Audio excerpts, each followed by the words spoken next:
السلام عليكم على احلى متابعين في الدنيا. عاملين ايه يا جماعه؟ ايه الاخبار؟ وحشتوني جدا جدا جدا من الفيديوهات اللي فاتت. طبعا امبارح حرمتكم من انسي، اي نعم كتبت لكم كلمتين على المنتدى، بس انا كنت عند بطوط طول اليوم، وبصراحه رجعت بصوا هلكانه. نمت بقى، قلت والله لاخد اجازه اليوم ده مش مشكله. قلت له يا رباب وحشتينا، قلت لكم والله ما احرمكم من حاجه، اطلع لكم فيديوهات النهارده ولا تقلقوا خالص، جرعه مكثفه عن امبارح. عاملين ايه يا جماعه؟ والله وحشتوني. ندخل في فيديو النهارده. ببص كده، انتوا عارفين طبعا ان انا بايته في قناه الملكه، ما اقدرش بلاقيلهاش فيديو كده ولا اتفرج عليه. عامله ايه النهارده؟ ببص لقيتها كانت عامله فيديو امبارح، وبتقول فيه ايه؟ بتقول انها عامله لنا مفاجاه كبيره محضرها هي وياسمين. قلت بس بدأنا مفاجآت الفرح، اما بشوف ايه اللي حصل. طبعا احنا كلنا ملاحظين حالة الانتعاش والازدهار اللي عايشة فيها الملكة الايام ديا، وعايشة حياتها، وربنا يا رب يبارك لها في حياتها الجديدة ديا، ويبارك لها في ولادها وتشوفهم احسن الناس. طالعه فرحانه ومبسوطه وياسمين العسل جنبها، وانا بقى كل اذان صاغيه عايزه اسمع ايه المفاجاه، قولي بقى. فاول الفيديو طبعا هي عايزه تتكلم، ومدام انا تقوم مقطعها تقول لا اصبري بس اخليكي تتكلمي. اخليكي تتكلمي يا مدام انا؟ ده انت نطه في زورها، نطه في زورها، عايزه اسمعها. يعني وياسمين عسل تقوم ساكته ومستنيه مامتها تكمل، عكس انا مع ماما، انا اقوم نطه في زور ماما على طول، اقول لها اصبري بقى اكمل كلامي. ياسمين عسل وتربيتها جميله جدا، وتربيه والله العظيم. يعني يا بخت، يا بخت زوجها بيها ان شاء الله في المستقبل باذن الله. طالعين ايه بقى؟ طلعت المفاجأة. انا قعدت اسمع اقول هيقولوا دلوقتي المفاجأة. قعدت الاول اتكلمت عن انها مش قادرة ان هي تصور مع اختها، لان طبعا التوقيت عندهم بيختلف عن بعضه، لان هي بتشتغل والتانية بتشتغل، فعشان يوفقوا الاوضاع ما بينهم وياخدوا ميعاد مع بعض عشان يعملوا فيديو، فكده هيطلعوا لنا كل سنتين ثلاثة مرة. وبصراحة يعني انا كان نفسي في ان ده يحصل من بدري، ان كل واحده فيهم يبقى ليها قناه، لان صاحب المحتوى ده يا جماعه بيعمل المحتوى بمزاج لما يكون وقته سامح له عشان يطلع حاجه كويسه، لما يكون هو نفسيا حتى سوري، لما يكون هو نفسيا حتى يعني مستعد للفيديو، بيطلع الفيديو كده ليه طعم، غير لما الواحد يعمل فيديو مثلا وهو مرهق وهو تعبان وهو راجع من الشغل وهو مش عارفه ايه. لكن لما يبقى قاعد بقى رايق كده بمزاج، وقاعد بقى جنبيه مج النسكافيه ولا فنجان القهوه ويعمل الفيديو، بيطلع ليه طعم تاني خالص. وطبعا المشاهد او المتابع بيبقى ملاحظ الحاله النفسيه اللي طالع بيها صاحب المحتوى، وبيقدر يميز كويس جدا. انا مش عارفه النهارده مين اللي جايب في سيرتي كده، كل شويه زوري ضايع، مش مهم. فالمتابع بيبقى ملاحظ وبيبقى مركز وعارف اذا كان صانع المحتوى ده طالع يعمل فيديو تأدية واجب والسلام. لا ده في حاجه غلط النهارده. في ايه يا جماعه؟ في إيه؟ الفيديو ده مش راضي يكمل ليه؟ في حد يا جماعه ماسك في سيرتي، ما علينا مش مشكله. ال100,000 ورايا باينه، اجيب لكم الدرع مش عارفه احطه فين، فكروني بعد كده ابقى احطه هنا، عشان تكونوا فاهمين موضوع ال100,000 والدرع ده تعب ناس كتير جدا جدا، لدرجة انهم بيخشوا يشوفوا فيديوهاتي المشاهدات بقت قد ايه، ويعدوا اللايكات ويعدوا الكومنتات. يعني الله يشفيكم من مرض الغل اللي تعبكم مني قوي كده، الله يشفيكم بصراحة. وطول ما جمهوري في ظهري، فانا الحمد لله مش قلقانه، الحمد لله، اللهم لك الف حمد، الف شكر يا حبايب قلبي يلي صنعتوني اصلا وخليتوا عندي مشاهدات ولايكات وكومنتات، عشان في ناس تعبانه قوي من الموضوع ده، فربنا يخليكم ليا وتفضلوا سند في ظهري طول العمر. المهم نكمل كلامنا. فالمتابع بيبقى حاسس اذا كان صانع المحتوى ده طالع بيرمي فيديو خلاص تأدية واجب، ولا فيديو بيعمله فعلا بحب ونفسية رايقة ومرتاحة وكلام من ده. فطبعا توقيتهم الاتنين، واحدة في الشرق وواحدة في الغرب، فمش متفقين انهم يعملوا فيديوهات مع بعض، مش عارفين يتقابلوا يعملوا لنا فيديو واحد واحد ربنا مع بعض. فتوصلوا للحل المذهل ده، مع ان كان المفروض الحل ده يتعمل من البداية، بس كل تأخيرة وفيها خيرة، ان كل واحدة فيهم اخيرا هيبقى ليها قناتها. فده بجد شابو ليكو. ليه بقى؟ ليه؟ لان انا شخصيا واحده من متابعينهم كنت عايزه اشوف ياسمين بعد ما تتجوز. انا عن نفسي واحده كنت هموت واعرف تفاصيل حياتها بعد الجواز هيبقى شكلها ايه، خصوصا ان البنت دي رقيقه خالص، رقيقه. فهتدخل بقى تطبخ، هتغسل مواعين، هتروق الشقه، هتقعد تنهد مع العيال. فهنتفرج بقى، فاهمين؟ هنشوف بقى ست البيت. طبعا حياة البنت قبل الجواز بتبقى وردي وردي وردي وبعد الجواز بتبقى حاجة تانية خالص، بتبقى وردي برضه بس ورد غامق شوية، من غسيل المواعين، من الطبيخ، من التنظيف، من العيال. فيعني بتبقى حياة تانية خالص. فانا واحده من المتابعين كان نفسي اشوف ياسمين البنوته الرايه دي بعد الجواز لما تقلب بقى بصوت بتاع الانابيب زي حالاتي كده، هيبقى شكلها عامل ازاي. فطبعا عشان نستناها كل ما تروح عند مامتها تعمل لنا فيديو، يا نهار اسود ومنيل، ده احنا هنستنى كتير. لان طبعا البنت بعد الجواز بتبقى مشغوله بقى في حياه تانية، وعيله جوزها والخلفه والرضاعه والولاده وتربيه العيال، احتمال ما تتحركش من البيت اصلا. فهنستناها نشوفها كل فين وفين. فدي بالنسبه لي انا كانت مسببه لي مشكله. فيعني ان هي تفتح قناه بقى ونتفرج بقى من عندها من داخل الحدث، فده حلو قوي. احنا كده مبسيط وقاعدين فرحانين بصراحه. ليه بقى؟ هنتفرج. هي قالت ان هي هتعمل فيديوهات بقى لتوضيبات الشقه، هتبتدي بقى الحكايه من الاول، مع ان انت كنت المفروض تبتدي لنا الحكايه من الاول الخطوبه، بس ما علينا. انت هتبتدي من اول بقى توضيبات الشقه والعفش والفرش والمقاسات والتجهيزات والفرح. وهنشوف بقى الفيرست لوك، هنشوفك بقى وانت بتلفي بالفستان كده وتجهيزات الفستان والكوافير والكلام ده كله. فهنبتدي الحكايه معاك. اي نعم احنا متاخرين شويه، كنا نفسنا نبتديها من اول الخطوبه من ورا شويه، بس مش مشكله، الخيره فيما اختار الله برضو. هتبتدي بقى ان هي الفتره الجايه تنزل لنا فيديوهات عليها محتوى جميل جدا، غير محتوى الميك اب اللي اختها شغاله فيه. او ممكن برضو ياسمين مع الوقت برضو تعمل لنا فيديوهات ميك اب ولف طرح وللشعر والقصات والكلام ده كله، لان برضو هي بتفهم في المجال ده زيها زي فيروز اختها. فهيبقى بقى الفيديوهات متنوعه. بس ياسمين كمان هيبقى عندها تنوع اكتر. ليه بقى؟ لانها هتدخلنا على الحياه الاسريه اللي احنا عايزين بقى نشوفها. متخيلين بقى نتفرج على ياسمين البنوته الرقيقه دي البسكوته دي، يعني والله العظيم انت صعبانه عليا، وهي داخله المطبخ بقى وتخوض تجربه اول طبيخ اللي هيترمي في الزباله، كلنا عملناها يعني. فمش هتبقى انتي اول زوجة للموضوع ده يعني، لا احنا كلنا طبخنا ورمينا في اول الجواز، كانت مصايب سودا ما اقولكيش. فهنتفرج بقى، وهنتفرج على شهر العسل اللي قلتي ان انت هتقضيه، ومامتك قالت لك تصورنا من الاول من الاول. خلي بالك مدام انا طمعانه انها كمان تروح معاكي شهر العسل، بتقول لك انا نفسي اروح معاكي شهر العسل. فيها مدام انا في إيه؟ مش كده مش كده.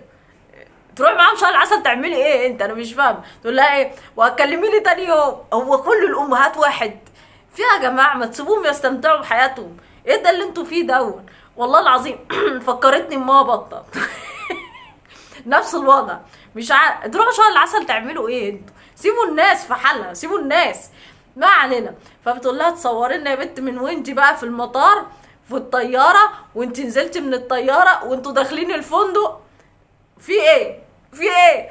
تصوري كل حاجه، ما تنسيش. مش عايزين حاجه تفوتها لنا، احنا عايزين اكننا في قلب الحدث معاكي. خلي بالك يعني، ركزي. تمام.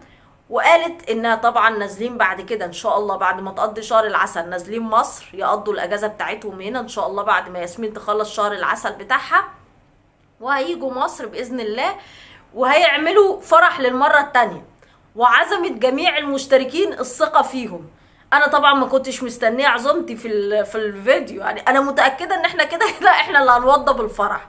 فخلاص طبيعي يعني، ما تقولوش انا بعزم نفسي ولا حق، لا لا خالص، ازعل منكم.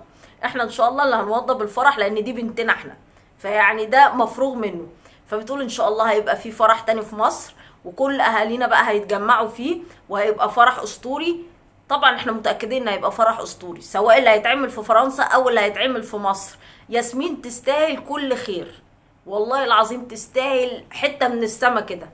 فان شاء الله هيبقى فرح اسطوري وهيبقى فرح جميل هنا في مصر، وتعملوا لنا الفيديوهات اللي انتوا وعدنا بيها في مصر، اللي قاعدين عمالين تقولوا لنا هنعمل فيديوهات مع اهالينا. والله العظيم انا منتظره.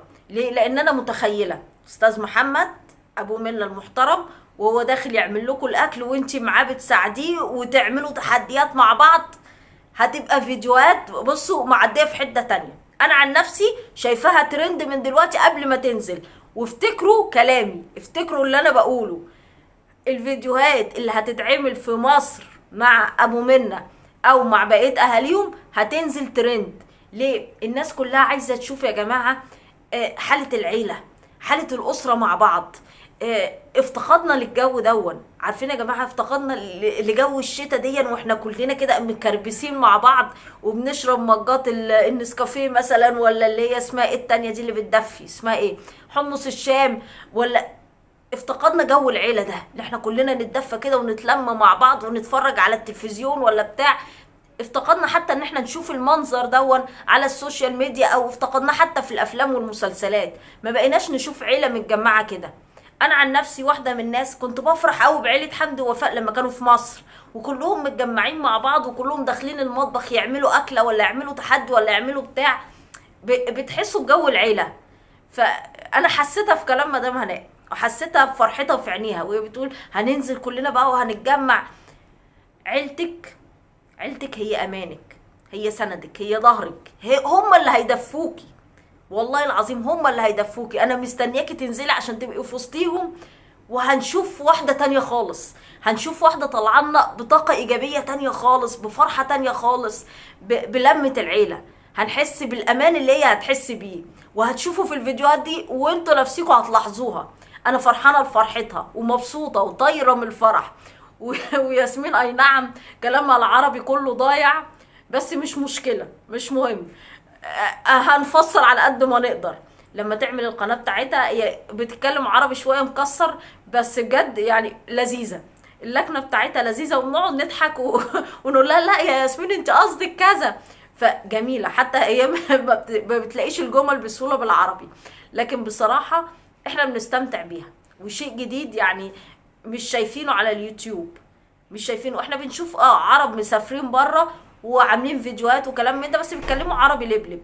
لكن بالنسبه لياسمين فهي حاله كده مختلفه، يعني نقعد نتفرج ونضحك. ايه العربي ده، انت قصدك ايه؟ فان شاء الله انا متوقعه لها نجاح باهر في القناه الجديده بتاعتها، وهحطها لكم برضو على المنتدى عندي عشان كلكم تشتركوا فيها وترفعوا راسنا. لان مدام هناء قالت ارفعوا راسنا قصاد اهل محمد. تقلقش يا مدام هناء، واحنا رحنا فين؟ ده احنا جيش بحاله. ده جيشك وصلني ل100,000، فما بالك ياسمين باذن الله. انا مش عارفه مين اللي باصص لي في الفيديو ده. كل ما اجي اكمل الفيديو الاقي حاجه تعطلني، معرفش في ايه. نسيت اعمل وضع الطيران والتليفون رن. مش مشكله، نكمل كلامنا. فانا متوقعه نجاح لقناه ياسمين. ليه بقى؟ على حسب ايه يا رباب؟ عشان انت بتحبيهم، احنا عارفينك، انت عارفينك. لا والله مش عشان كده بس. انا متوقعه نجاح ياسمين. ليه؟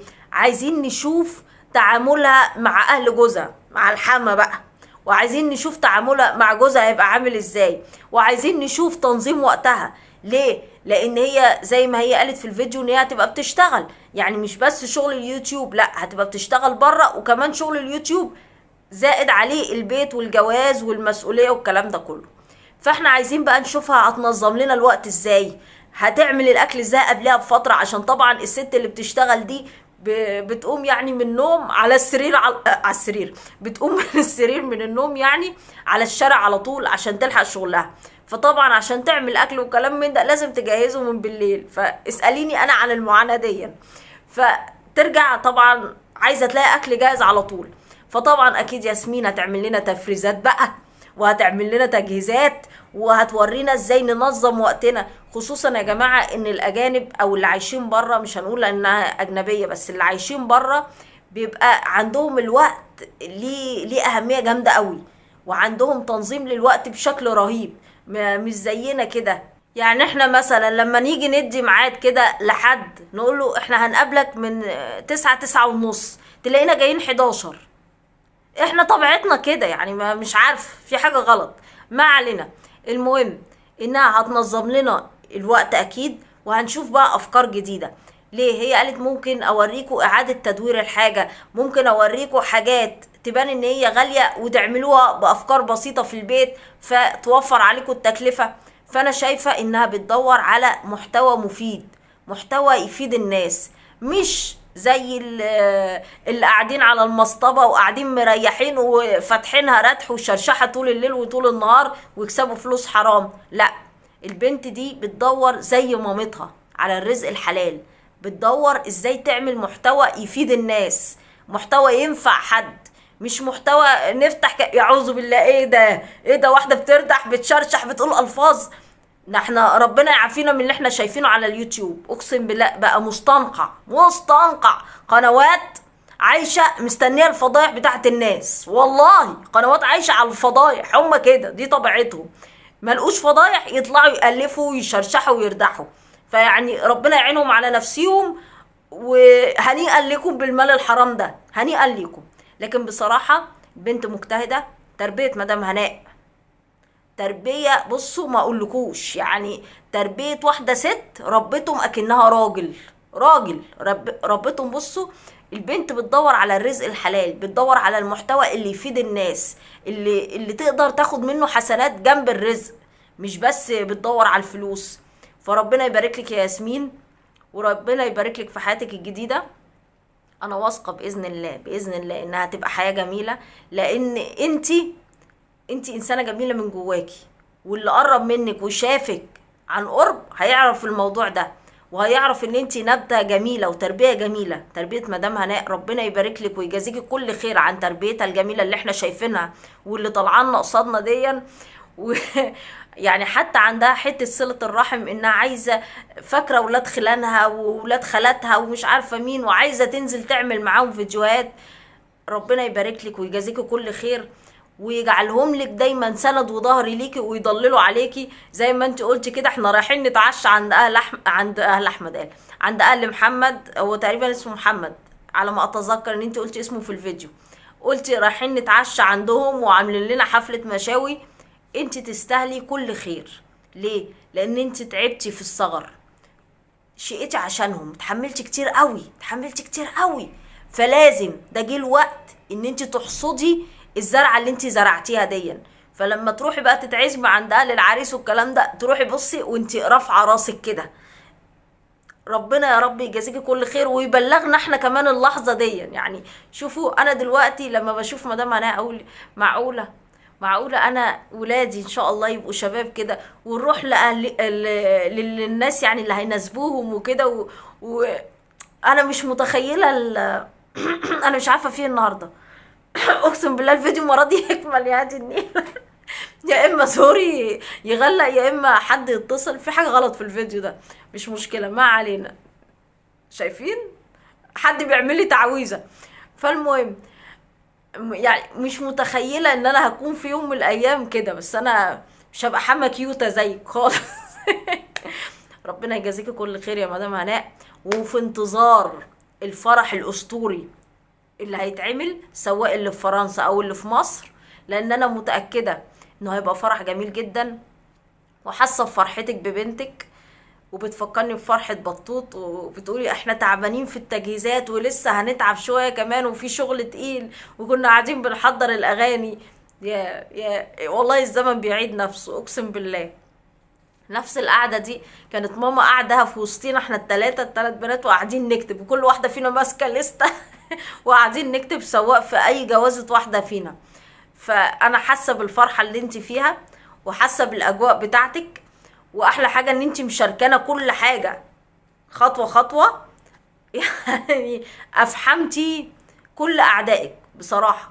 يعني انا بقيت مكسوفه لهم سلف، اقسم بالله والله بقيت مكسوفه لهم سلف، لان قعدوا يطلعوا اشاعات كتير جدا جدا جدا جدا، وانتي على وضعك يا ملكه. انت عارفه انت ايه وبناتك ايه وبتعملوا ايه في حياتكم، ماشيين في طريقكم مش شايفين وراكم. لذلك اعدائكم بيتداسوا، وانتوا بسم الله ما شاء الله بتطلعوا لقدام وبتعلوا وبتزيدوا وبتفتحوا قنوات وبتنجحوا، وحب الناس ليكوا طبعا مش محتاج حد يتكلم عنه. فربنا يبارك لكم عيلة جميلة ويوفقكم، وفي انتظار العرس الأسطوري. ربنا يوفقك يا ياسمين ونشوفك أحلى عروسة في الدنيا. مستنيه تعليقاتكم يا جماعه وكومنتاتكم اللي بتقهر الشراشيح وبتقهر ناس كتير جدا لدرجه انهم بيعدوها وبيعدوا اللايكات وبيعدوا المشاهدات. ربنا يخليكم لينا يا رب وتفضلوا سند وظهر لينا طول العمر. اشوفكم على خير في الفيديوهات اللي جايه. السلام عليكم.